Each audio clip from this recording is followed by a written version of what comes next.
What's going on there, boys and girls and other various denizens of the internet? This is your boy Checkabucket007 signing on. How's it going with you guys today? And as you can see, we are back in the development ship. We are on Stormworks version 1.0 experimental development branch now.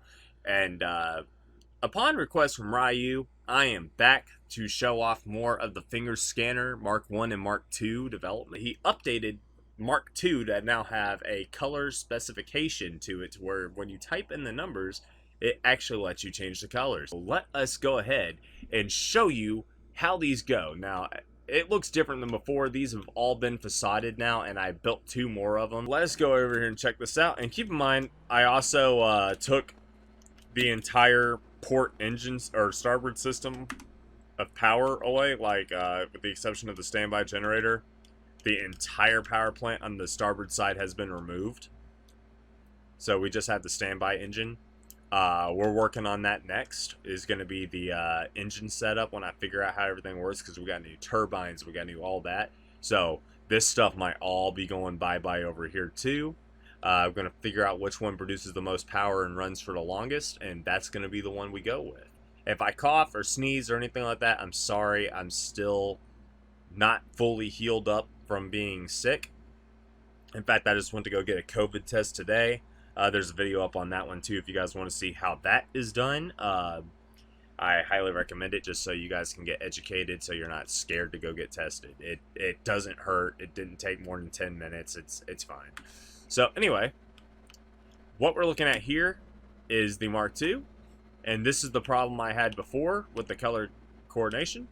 Notice how that is saying it's wrong. Whenever you do it right, it will look like this currently, and so on and so forth. So the biggest gripe I had was the blue. The blue in certain situations is great. The outline is fine, but blue and white's kind of hard to look at on your eyes. So Rayo has given us the ability to actually change this to a different configuration, which is fantastic. Which definitely, this is easier on the eyes in my opinion, but it's a lot less functional than this one. This one is a lot easier to exploit and get through. This one is a lot more secure in my personal opinion. So we're going to go ahead and show you how to build these. As you can see, they've all been cladded.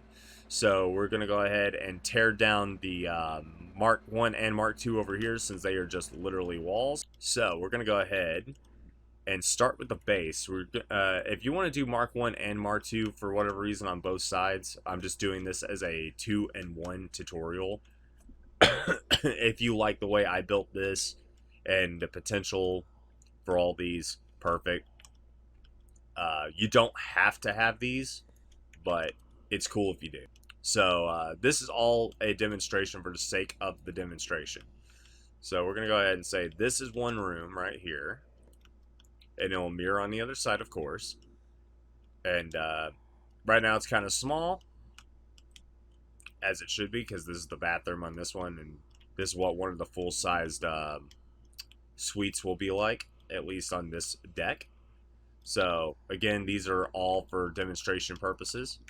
I prefer this door right here because it's got the handle and everything, so it's a little bit more what's the word, not intuitive. It's got less going on, that's for damn sure. I'm making sure all my doors are pointing in the same direction, so they're all gonna basically go from the stern in the closed position all the way to the bow as the open position. Which one thing to consider is, if the ship is sinking and there's no power, if these were electronically controlled doors, all of them would pop open if the ship is going down by the head. So if it was sinking this way, if it was going down in this direction,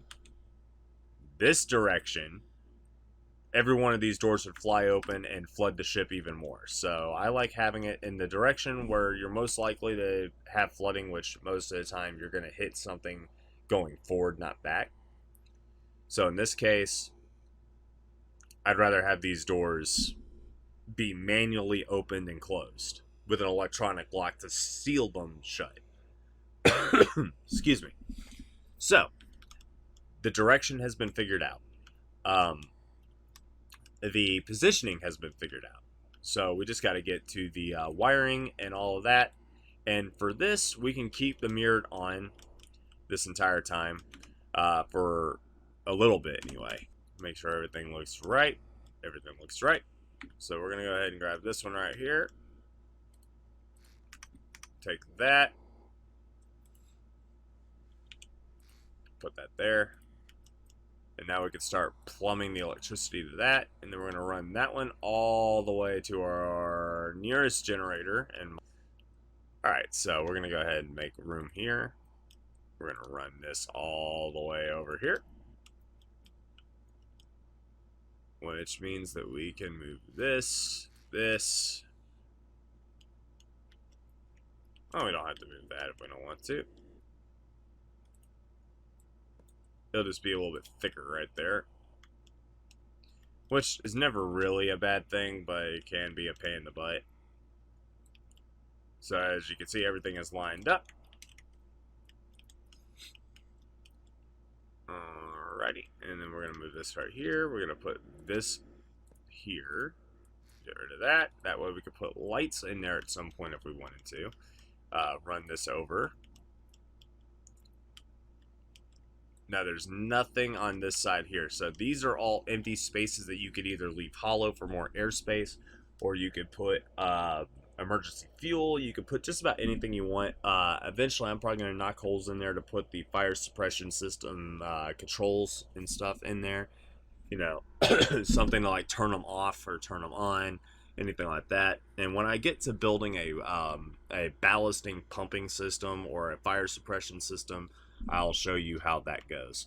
But for now, what we need to do is run this all the way down the bottom so we can put our knot in place. But we're also going to start by putting this here. We're going to put this here, preferably with the thing pointing in the right direction. Where is it? Okay, that didn't work. There we go. And we're going to put this. Make sure it's facing in the up position. That way everything is going to be read correctly. So allow me to explain why I have these colored the way I do. The black is literally only here for the sake of making it easier to see in these low light conditions, just because I don't have open sky because there's so many decks below. I think we're like on the third to bottom deck of the ship right now, and there's like at least 2 or 3 decks above this, so it's like a 6-deck ship so far. But yeah, so we're not going to copy this in because this is an old version of the Mark II. So we're just going to go ahead and put this here. We're going to put this here, and then that pretty much completely finishes that.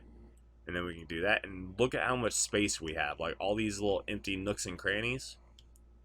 So you have plenty of room to put like climate control systems, all that kind of stuff in here, and you'll get away with it absolutely fine.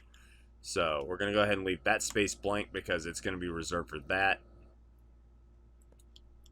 Oops. It's going to be reserved for that.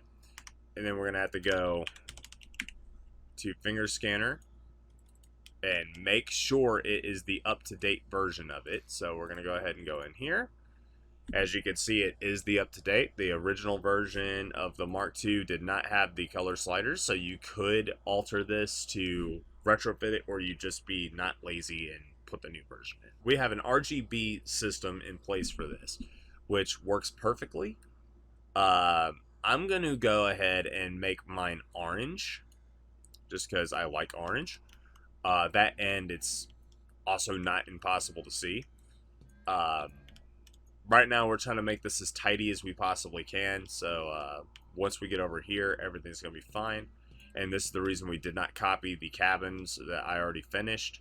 Or the cabin I already finished, because it's got so much going on in there, and it'd be really hard to keep track of what we're doing. Next step we got to do for the Mark II is we got to start plumbing everything up accordingly. So first thing we're going to do, we're going to put our knot signal on the sliding door. We're going to move the toggle button over here to the B position. We're going to move the A position over to the Fingerscanner Mark II. Yes, and the Fingerscanner Mark II has to go up to your buzzer and your indicator light. Your constant on signal wants to go to the power switch, and your XOR output needs to go to the NOT. So to 100% make sure we're on the same page, you want the internal lock switch to go to your XOR B. You want your constant on signal to go to your monitor only. You want the Fingerscanner Mark II to go to your buzzer, your light, and your XOR A, and then your XOR's output to your NOT and the NOT to the door. And that will complete that circuit in terms of the data. Go over to composite. There's only one connection to be made, so go ahead and do it. Electrical's already done, so go to video, go to Fingerscanner, put it onto the monitor. Audio doesn't exist, and rope doesn't exist. So data's done, composite done, electric done, video done, audio and rope do not exist. Now we go test. Let's have a look.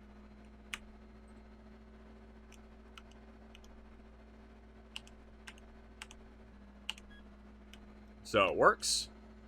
We just got to adjust that coloration a little bit, which is easy enough to do, which we can do it in real time, but that's fine. We're just going to tweak this a little bit, add a little bit. It goes up to 255, so we're going to say 150 is good. Finally, we're going to want to put some finishing touches in here. So got additive, put green, and go ahead and put green on this side too. And then you're going to want to name it something like, say, access. Is that the sound you want? Yes, that sounds fine. Say, now we can name this something cool too. So C3, because it's the third deck. Wall 1, 3, 5. So we'll say C5.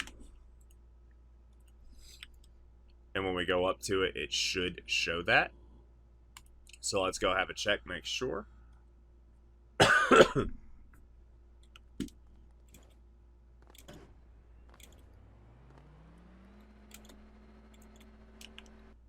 And don't fall off the cliff like I did. If we go to this door, see, it'll say cabin C5, and this will be 3, and this will be C1, and this could be 2, 4, 6.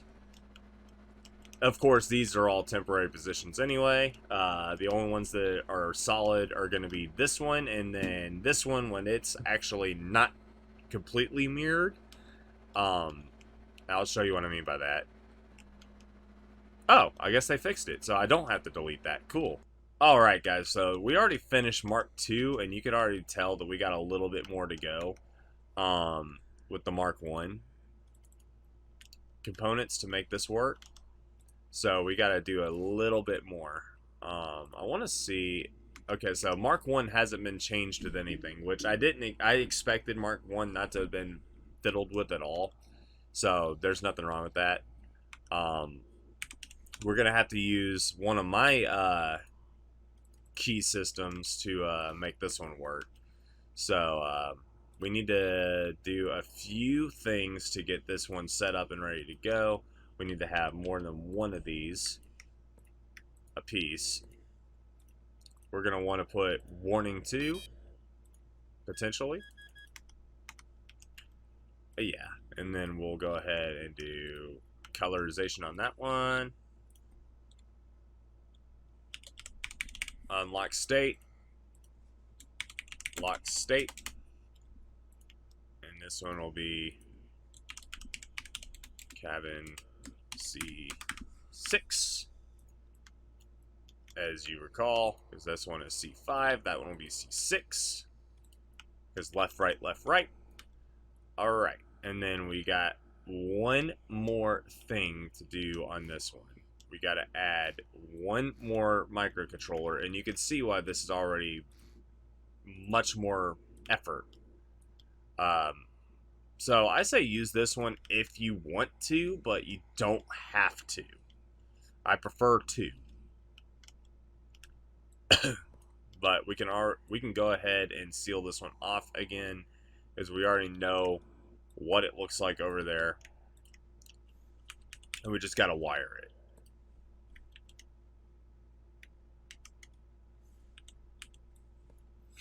Now, if we could get key cards and stuff, that'd be great too. Alright, so let's go ahead and start by completing the circuitry, which is done. Good. Alright, so just like before, we're going to start with the lock. Go over here to the B. Move this over here. Move this onto that one, I believe. No. Hold on. That one. Yes. Okay, that one. And then you're going to want the fingerprint scanner. There, yes. Correct signal needs to go to which one? Unlocked, locked. Okay. So correct.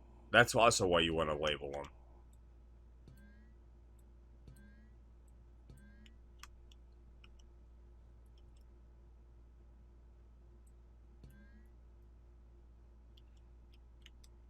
Fingerscanner needs to go to the A. Well, rather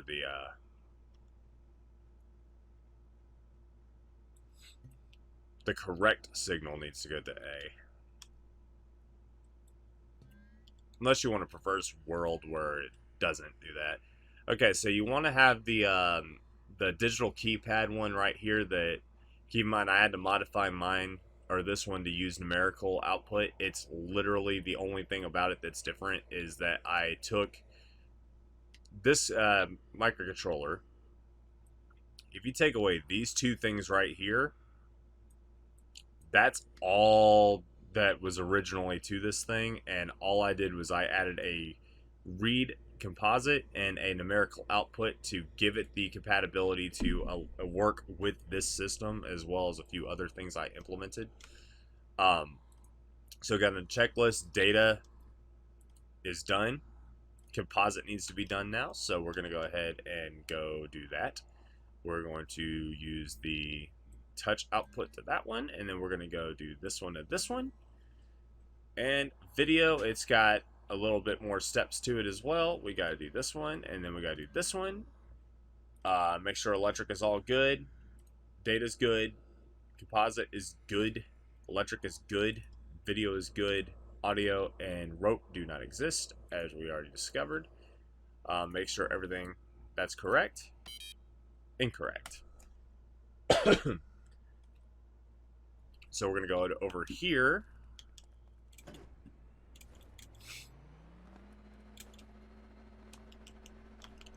And we're going to double check. And as you can see, that it's a lot more complicated. Uh-oh, it's not working. Why isn't it working? I know what I did wrong. Hold on. I'm pretty sure I know what I did wrong. Well, first of all, it's something I coded, so it's probably definitely wrong. Let's see. What is that? Uh-huh. That's what I did wrong. I forgot that I put my birth date. My birthday is the thing. That's what it was. 0418. So now we can actually do it correctly. Alright, so we're going to go ahead and test the door out now. I had a hiccup where I forgot that I put a different code in the initial batch. Alright, so we got this doorway here as well. This one's going to be to demonstrate how this stuff malfunctions. Okay. So from here, it's locked, but it says it's unlocked. how do you fix that? You have to go, and now it's unlocked again. So you can see, like, if you do the correct code here, it locks itself as soon as you let go. So the way that I handled it, if you don't want that to happen, you'd go into your cabin, hit that button, now the door is unlocked, and it bypasses the keypad. And if you want it to, and now it's locked again. So, as you can see, that is why the Mark II is better than the Mark I, and why I'd prefer the Mark I as a low security kind of thing, or say you wanted to make a, if you wanted to make like a brig or something, the Mark I would make more sense, especially if someone opens the door without permission. You could trigger an alarm to go off or anything like that. But other than that, literally the Mark II is great for everything else when it comes to like normal cabin rooms and all that kind of good stuff. So that's my take on it. These right here are great. Like, say if you don't implement this right here, and you wanted to lock somebody in that room, boom, they are locked. You can't, like, if you take this button away, they can't get out. This door is locked. Like, if you wanted to, you could do that. You could make it into a weapons locker. You could make it into whatever.